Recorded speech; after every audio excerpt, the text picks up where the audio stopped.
Hello everyone, I am B10 from Tasmania Institute of Agriculture. Today, I would like to discuss the topic on how nitrogen, phosphorus, and potassium fertilization interacts to affect apple tree nutrition, fruit yield, and quality. It is known that mineral nutrient management is a key factor affecting the production of tree fruits, such as apple. Among the mineral nutrients, nitrogen, phosphorus, and potassium are applied to the orchard annually in the largest amount. They are also the most reported macronutrients to influence the tree and fruit nutrition status, which can eventually affect the apple yield and fruit quality. In the current literature, the impact of individual mineral nutrient on apple yield and quality has been extensively examined. However, the interaction between the nutrients on apple production remains relatively unclear.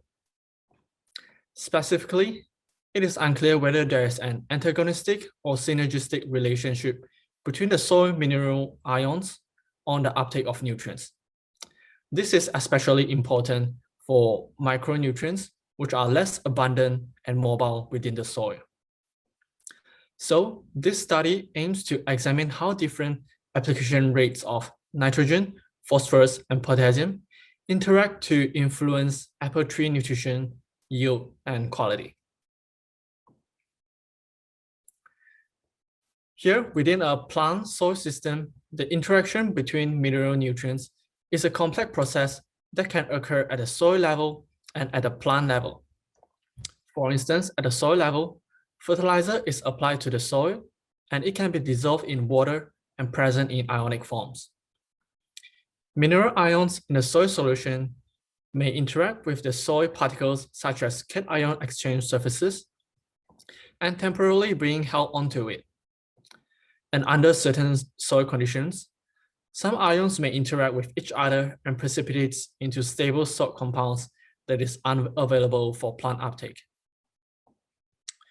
While at the plant level, mineral ions move around in the soil, and some may reach the root surface. The mineral ions will then interact with the root epidermis to diffuse passively along the concentration gradient, or transport actively with the help of selective and non-selective protein transporters. Once entered the plant, mineral ions will be translocated to the sink depending on their mobility within the vascular systems.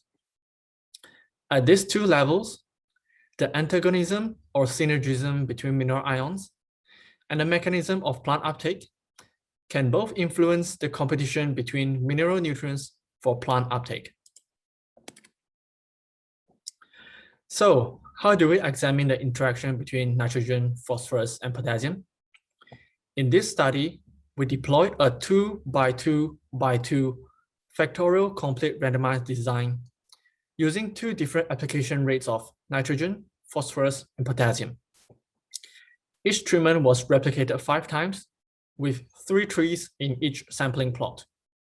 The lower application rates of these 3 elements are the rates practiced by the growers in that growing season.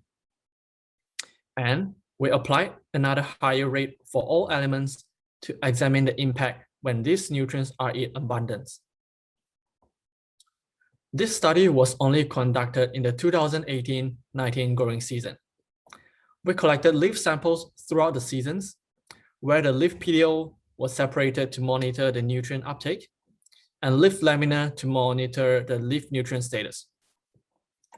The fruit was later harvested at maturity to measure yield and assess quality and nutrient status. This study commenced in April of 2018, where the selected tree rows were irrigated with 254 millimeters of water to attempt to deep drainage the mobile nutrients such as nitrogen and potassium below the root zone. The full bloom of that growing season was on the 10th of October. Then a soil sample was taken before fertilizer application, which commenced at 4 weeks after full bloom. We then broadcasted the fertilizer on the herbicide strips in 4 equally divided weekly applications. We then collected the leaf samples after the fertilizer application ended in December, and another sample 1 month before the harvest in February, and another one post-harvest in March. We harvested the fruit at the 28th of February and collected another soil sample at the same time. The fruit quality assessment was conducted at harvest and also at 10 weeks after storage at 2 degrees Celsius under normal atmosphere. The leaf and PDL samples were collected at 8, 17, and 23 weeks after full bloom. The respective time reflects when the trees are actively taking up nutrients at 8 weeks after full bloom. The translocation of nutrient begin to cease at 17 weeks after full bloom, and also the post-harvest at 23 weeks after full bloom. Leaf PDL samples, leaf lamina, and fruit samples were sent to a commercial lab to be analyzed for the macro and micronutrient listed over here. The soil samples were also analyzed for macronutrients and soil physical-chemical properties. Let's look at the result. In this study, we assume that vascular sap analysis of the leaf PDL represents the simultaneous uptake of nutrient at the time of the sampling. So this bar chart shows the uptake of molybdenum at 8 weeks after full bloom and zinc at 17 weeks after full bloom, which are represented as the PDL molybdenum content on the left y-axis, and so the PDL zinc content on the right y-axis, under the impact of interaction between nitrogen and phosphorus application rates. We can see that when the nitrogen rate is high, as seen on the red dot over here, the increase of phosphorus rate from low to high reduces molybdenum uptake. Whilst when the phosphorus rate is low, the increase of nitrogen rate from low to high increase the uptake of zinc. The results here display both antagonistic and synergistic relationship from the interaction of nitrogen and phosphorus fertilizer rates on nutrient uptake. The next bar chart here shows how the interaction between nitrogen and potassium application rates has impacted the uptake of molybdenum at 8 weeks after full bloom. And we can see that when the nitrogen rate is low, let's see over here, the increasing of potassium rate from low to high increased molybdenum uptake. This could be due to the electrochemical gradient balance requirement between the root cell and the soil solution, where potassium was taken up in the cation form and the molybdenum was taken up in the anionic molybdate form. The next bar chart here shows the uptake of molybdenum at 23 weeks after full bloom under the impact of phosphorus and potassium application rate interaction. We can see that when the phosphorus rate is low, as seen over here, the increasing potassium rate from low to high antagonistically reduce the molybdenum uptake. And this is what opposite to what we found in the previous bar chart in relation to the effect of potassium application rate. This could be an indirect interaction between the sulfate ion of the potassium fertilizer and calcium ion from the phosphorus fertilizer, where there is a lack of sufficient calcium ion to precipitate with the sulfate in the soil solution, which leaves excessive amount of sulfate to compete with molybdate for plant uptake. Now, let's move to the leaf and fruit nutrient status. This line chart indicates the leaf phosphorus status on the y-axis at different times of the growing season after receiving different nitrogen rates. We can see that leaf phosphorus was significantly lower at 17 and 23 weeks after full bloom, when receiving a higher rates of nitrogen, as shown as the triangle-shaped data points over here. This can be an antagonistic impact of the nitrogen fertilizer, where excessive amount of calcium ion from the nitrogen fertilizer that can precipitate with the phosphorus in the soil solution to reduce the plant available phosphorus. And also, there is excessive amount of nitrate ion from the fertilizer to compete with the hydrogen phosphate ions on the root epidermis for the plant uptake. The next figure here shows how the boron concentration on the y-axis for fruit at harvest and leaf at 23 weeks after full bloom.